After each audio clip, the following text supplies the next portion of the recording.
How's it going, guys? Today we are going to be installing the Grimmspeed cold air intake on my FRS, and we're going to be giving one away as well. I'll give you guys details on how to enter in that giveaway later on in the video. Now, before we get into the actual install, let's talk about why you would want to actually install one of these on your car. Some people might say that an aftermarket intake is not worth it nowadays unless you're making a ton of horsepower, but you can still have an increase in power, whether it's big or small, with one of these.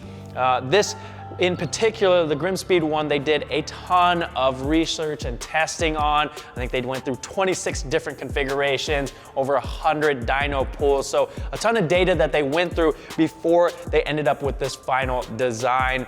I think they saw an increase of horsepower and torque throughout the rev range, 3 to 4 torque in the torque dip, and a peak gain of 6 horsepower. So it's not a ton of power, it's not a big increase, but it's certainly better than nothing.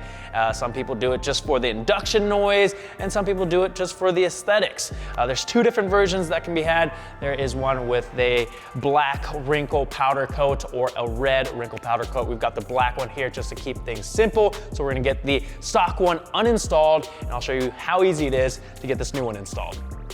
All right, so the first thing we need to do is remove this sound generator tube here. Mine's actually broken. There's supposed to be 2 mounts here with 2 10mm bolts that you're gonna need to remove. You can see the hole right here, and then there's one on the back side here. So go ahead and remove those, and then we're gonna go over to the clamp that's connected to the inlet hose, loosen that up, and then we should be able to pull everything out. The smaller hose on the back side here just has some clips holding it into the brackets, and you can just pull it out of the hole in the firewall. And this does come with, the Grimmspeed intake does come with a plug to plug the hole in the firewall, just to make sure no water gets inside. This clamp here is just an 8mm, so we're gonna loosen this, and then we can pull this tube out. Once you have the clamp loosened and the tube pulled out and the 2 10mm bolts removed, this section will be loose here, and there's gonna be a couple clips that we'll need to unclip to get the rest of the tubing out. And then we can just pull it out of the firewall.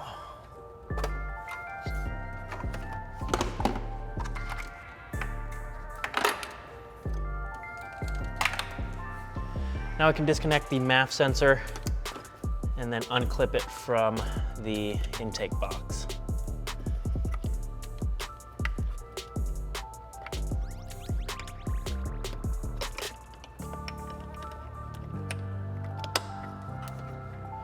We're gonna move this fitting here next, so just take a pair of pliers to get that clamp off and slowly work it out. If you find that you don't have enough leverage to pull this out, you can use this clamp instead and pull the tubing off of the plastic 90 degree here. But I should be able to get this off. Now there's just 2 clamps holding this inlet in place. The one on the throttle body here is an 8mm, so we'll loosen that. And the one that holds it to the intake box is a 10. Once you have both of those loosened, you should be able to pull it off.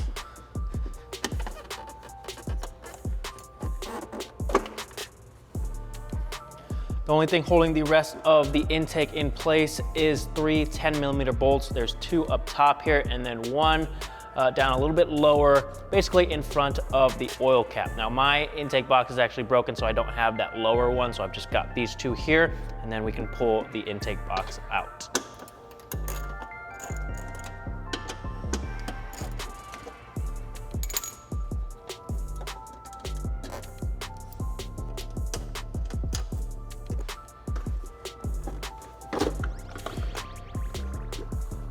Once the air box is out, we're gonna transfer over 2 of these rubber grommets with metal inserts. So just push the metal inserts out, and then you can pull the grommet through the opening. It's just the reverse process to install it onto the air box for the Grimmspeed intake. So just slide the rubber isolator on there, and the metal insert slides right in. So included in the kit, you're gonna see 3 different lengths of rubber seal. The longest one is gonna go into this portion of the intake box here. This mates up with the snorkel that's inside your bumper. The second longest one goes into this hole on the bottom side here, and this is where the intake or inlet goes through into the box. The shortest portion goes into this section of the lid to help seal things up once you've got everything installed. So once you have those seals on there, we're gonna get this box installed on the car and actually get the inlet installed. Intake box should slide right into place. We're gonna reuse 2 of those 10mm bolts that we took out. So one is gonna be this top location here. You wanna make sure that the rubber seal goes all the way around that snorkel so you get a good seal. I'm gonna leave things loose and tighten it once I have everything in place.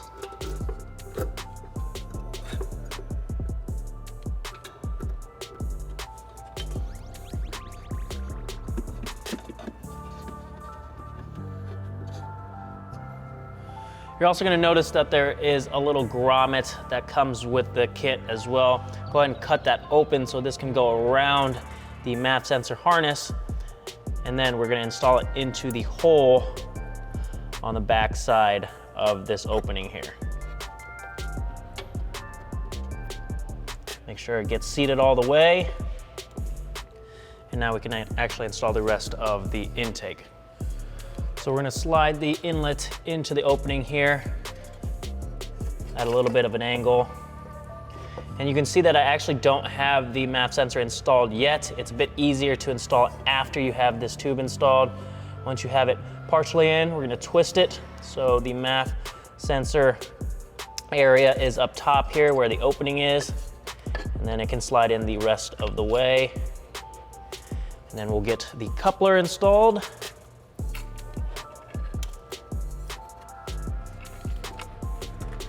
And slide it onto the throttle body. Again, I'm not gonna tighten everything down just yet until we have everything installed. We're gonna take the included piece of rubber tubing here. This is gonna slide onto the pipe like so. There's also an included clamp, so we can secure that into place.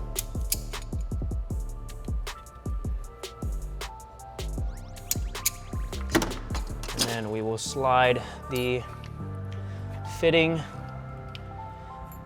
onto there and get this clamp back in its place. Now we can install the filter. We're gonna slide the filter in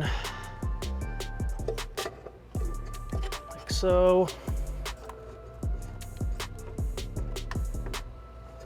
Now when we're actually lining this up, there is a certain distance you want the filter end here, this edge, to be away from the edge of the MAF sensor mount here. It's supposed to be 1 inch away. So once you have everything aligned, make sure you measure it to make sure everything is correct. That's a little too close. So I'm gonna pull it out a little bit.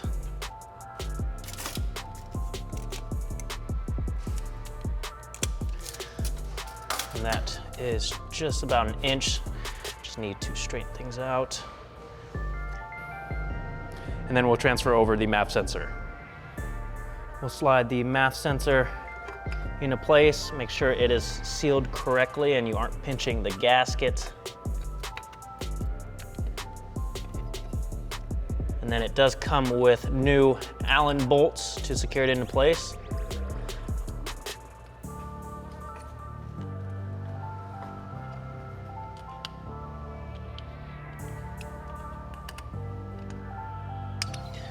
Once you have that in place, we can plug it in.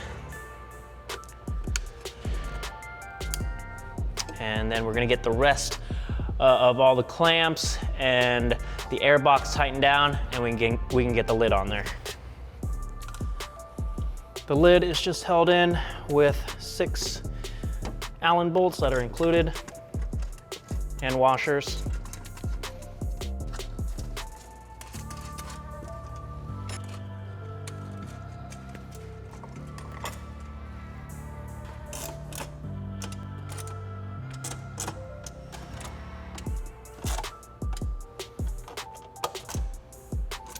There we go.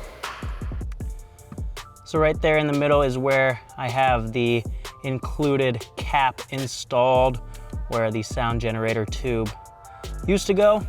Make sure you get that on there so no water gets in your cabin.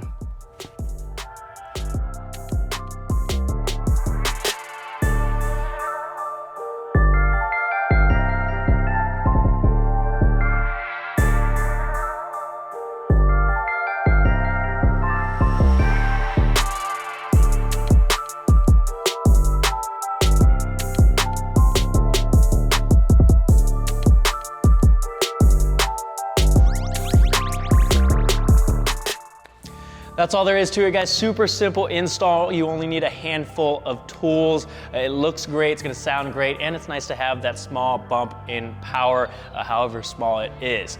Now, you don't necessarily need a tune if you are just installing this intake, but I still recommend it, especially if you are installing this with other modifications like a header, overpipe, front pipe. You're gonna see more from those modifications if you get a tune anyway. So again, I recommend that. Now, most of you guys are probably wondering how to enter into the giveaway to win one of these. All you have to do is like this video, subscribe to our channel, and then comment down below with a suggestion on what you would like to see me do next to the FRS, and that's it. I'll randomly pick the winner 3 weeks from now and announce it in a video. So good luck to everybody who participates. If you guys have any questions, let me know in the comment section down below. If you want to pick this up for yourself, the link is in the description. Thank you guys for watching. I'll see you guys next time.